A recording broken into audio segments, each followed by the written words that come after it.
Hello students, good morning to all of you. तो आज हम वापस मिल रहे हैं हमारे नए टॉपिक के साथ और आज का हमारा टॉपिक है प्रतिरोधों का संयोजन यानी कि कॉम्बिनेशन ऑफ रेजिस्टेंस। स्टूडेंट्स, आपने प्रतिरोध के बारे में पढ़ रखा है।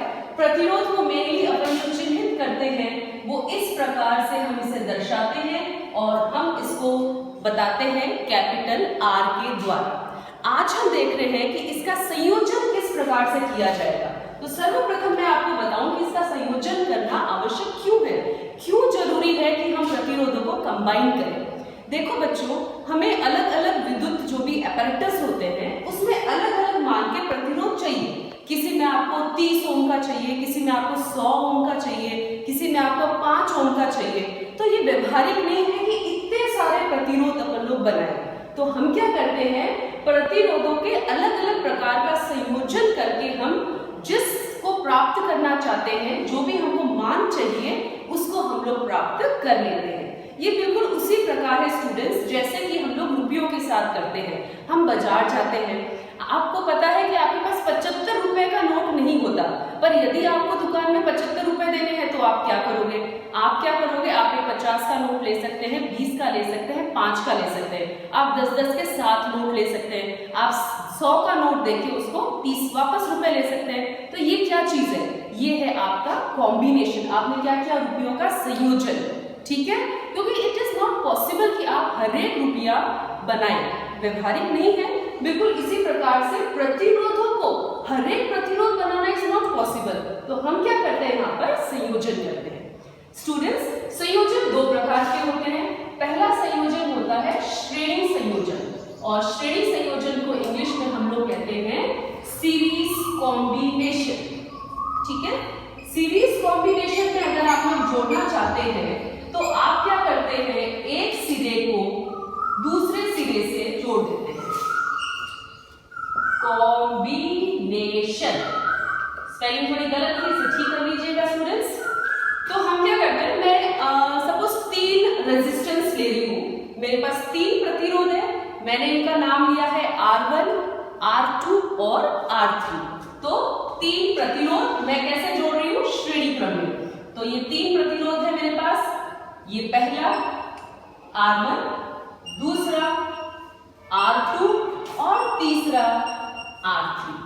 ठीक है, ये कुछ इसी प्रकार से जुड़ता है जैसे कि छोटे छोटे पाइप जोड़ रहे हैं आप छोटे छोटे पाइप लीजिए और उनको एक सिरे से दूसरे सिरे में जोड़ दीजिए।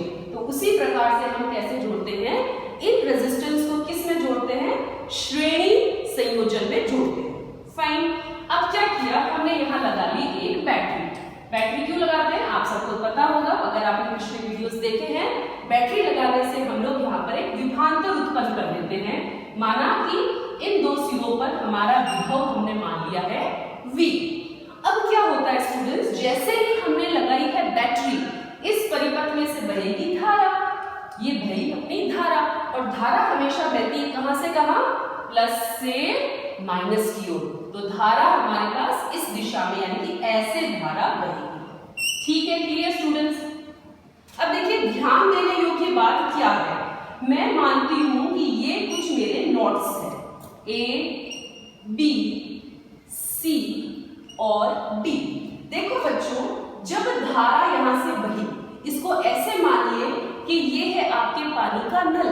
जब आपने ये छोटे छोटे पाइप, ठीक है, छोटे छोटे पाइपों को आपने कैसे जोड़ा, इस प्रकार से जोड़ा। ये मेरे पास छोटे छोटे पाइप है 3 और मैंने इनको जोड़ दिया, ये ऐसे। क्लियर?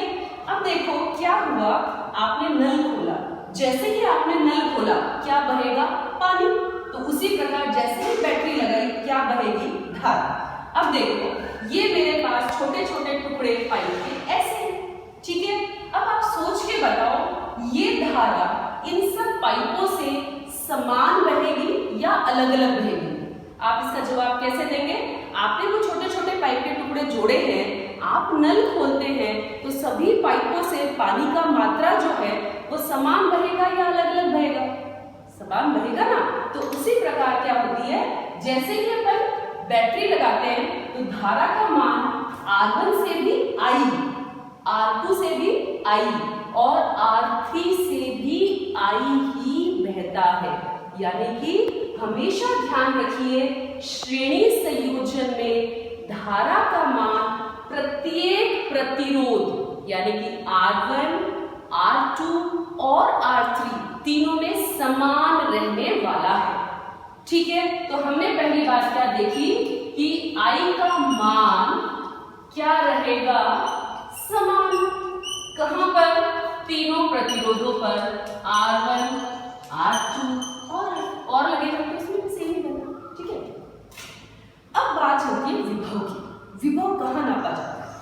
बच्चों, आपको यदि किसी भी एपरेटस पे विभव नापना हो तो विभव मापा जाता है उनके दो अंतिम छोरों पर। ठीक है, जैसे कि ये मेरा प्रतिरोध है, पहला R1, तो इसके छोर कौन से हैं बच्चों? A और B, है ना? तो इन दोनों बिंदुओं पर माना जाएगा इसका विभव। क्लियर? R2 के लिए विभव कहाँ मापूंगी मैं? इन दो छोरों पर, B और C पर। R3 के लिए कहाँ मापेंगे विभव? C और D पर। क्लियर? तो विभव मापते हैं हम किसी भी विद्युत एपरेटस के दो अंतिम छोरों पर। क्लियर? अब देखो स्टूडेंट्स, यहाँ पे प्रतिरोध के मान हमने लिए हैं अलग अलग। अब तुम ये मत सोचना कि मैडम ने नाम तो लिए ही नहीं, एक्चुअली क्या हमने इसे लिख दिया R1, R2 और R3। इसका तात्पर्य है कि ये तीनों क्या है, अलग अलग। अगर मुझे सेम लेना होता तो मैं क्या लिखती? R, R और R। हमने इसे डिनोट किया 1, 2 और 3। It means we have taken all the resistances of different values. अलग अलग मानों के हमारे प्रतिरोध हैं। तो इन दो छोरों पर अगर मैं R1 पर विभव मापूं तो मैं मानूं कि विभव कितना है? V1। इस पर विभव मैंने माना V2, इन दो पे। ठीक है ना? और इन दो पर R3 के लिए विभव माना मैंने V3। तो हमने क्या कंक्लूड किया? श्रेणी क्रम में विभव का मान हर प्रतिरोध के लिए अलग अलग होगा। क्लियर? धारा रहेगी, ठीक, और विभव रहेगा। क्लियर? ओके। अब हम चलते हैं हमारे संयोजन पर।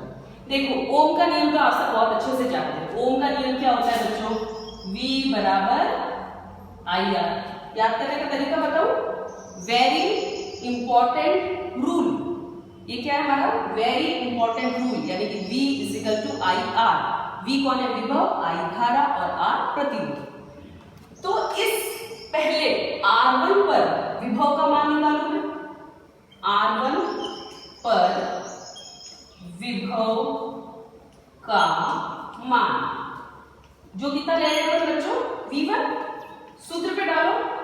R1 के लिए देखो, R1 के लिए ले रहे हो ना, तो विभव कितना ले रही हूं मैं? V1 बराबर I।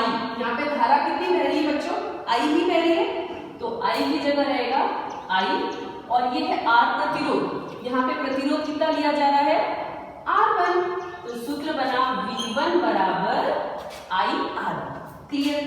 इसी प्रकार बाकी दो, R2 पर विभव का मान और R3 पर विभव का मान निकालिए। पॉज करिए वीडियो और निकालिए आप लोग 2 मिनट के लिए।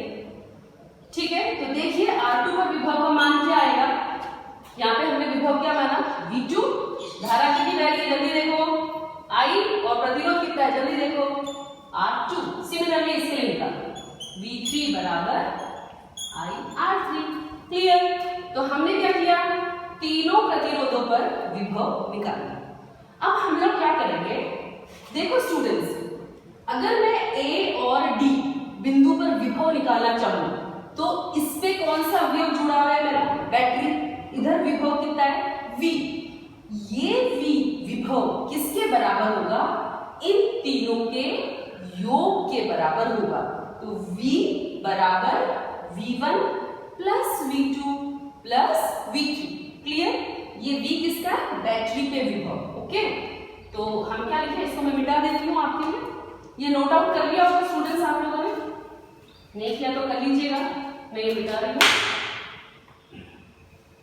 तो हमारे पास क्या आएगा? V बराबर V1 plus V2 plus V3। लिख लें? V बराबर V1 plus V2 plus V3। V क्या होता है बच्चों? V1 का सूत्र देख लो, पन्ना पलट लो, IR1, V2 का देखो, IR2 और V3 का देखो, IR3। अब क्या निकल रहा है, कॉमन खींच के बाहर निकालो, क्या बचा, R1, R2 और R3। अब दोनों तरफ ये गए कट, तो क्या बचा, R बराबर R1 प्लस प्लस और प्लस मत कर दो। क्लियर? तो हमने क्या देखा, जब श्रेणी संयोजन होता है तो परिणामी प्रतिरोध सभी प्रतिरोधों के योग के बराबर आएगा। Am I clear? ठीक है, तो हमने क्या निकाला, मैं एक उदाहरण ले लेती हूँ। सपोज ये मेरे पास 1 ओम था, ये 2 ओम था, ये 3 ओम था, तो फटाफट से बताओ इसका नेट प्रतिरोध कितना आएगा, पूरा सूत्र निकाल लेना अपना, मैं नहीं बता रही हूँ, ठीक है। अब हम चलेंगे अगले संयोजन पर। चले, अगला संयोजन है students parallel combination. Parallel parallel मतलब गणित वाला ही पैरेलल है। गणित में पैरेलल किसे कहते हो, समांतर, वो ये अपन कर लेंगे, ठीक है। तो दूसरा है मेरे पास, क्या बोला था मैंने, समांतर, ठीक है ना। समांतर संयोजन अंग्रेजी में कहते हैं पैरेलल कॉम्बिनेशन, ठीक है। बताओ इसको कैसे जोड़ते हैं, इसको यूं जोड़ते हैं, 3 प्रतिरोध ले रही हूं मैं अभी बच्चों, ये मेरे पास 2 छोर है, ठीक है। इसको अपन जोड़ेंगे, पहला देखो क्या कर रही हूं मैं, सबके छोर सेम रख रही हूं बच्चों, ये देखो सबके ये जो बंधे हैं ना कॉमन छोर है, R1, R2 और R3, तीनों अपन ने एक से ही बांध दिए, A और B से, A और B है, R1 आपका बांधा, R2 बांधा और R3 बांध दिया, और फिर लगा दी अपन ने प्यारी सी छोटी सी बैटरी।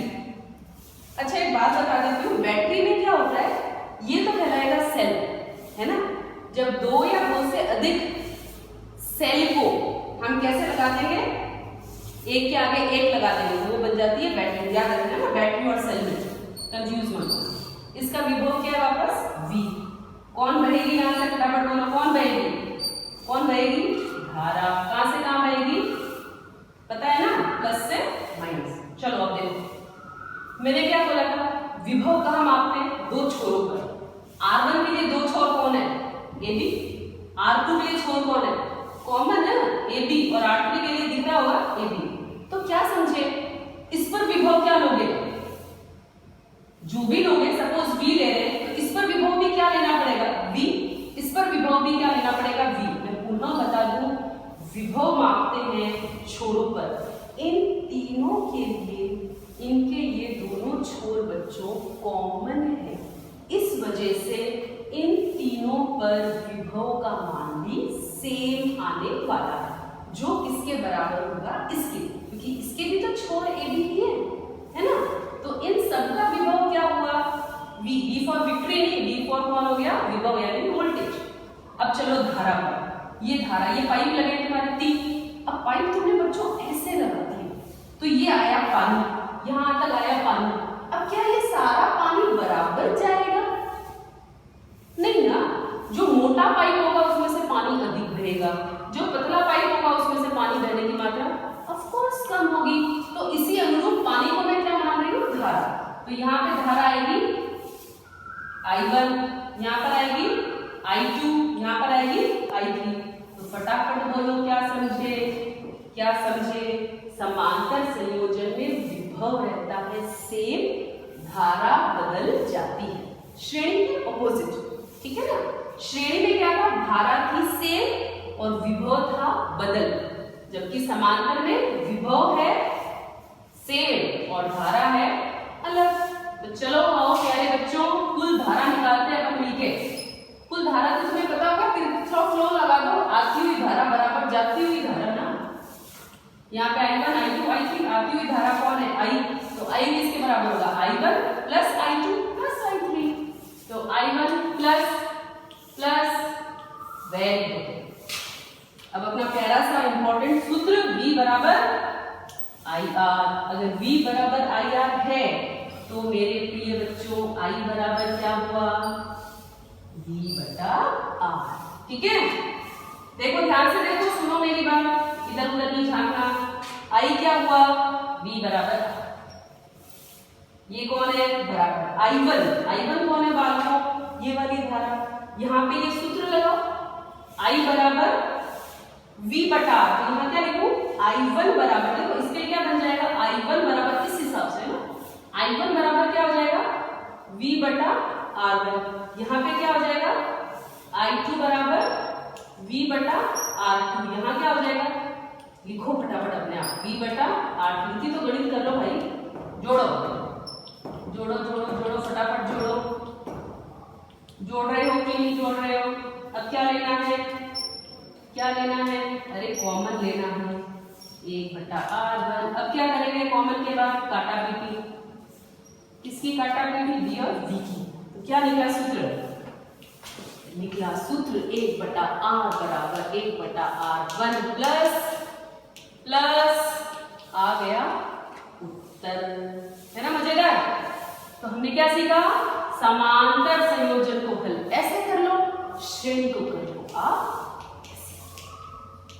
कर लोगे ना, करना ही पड़ेगा परीक्षा में पास होना, बोर्ड में पास तो होना ही। फिर मिलेंगे अपन नए वीडियो में कल। ओके, तब तक के लिए good bye, have a nice day, bye bye.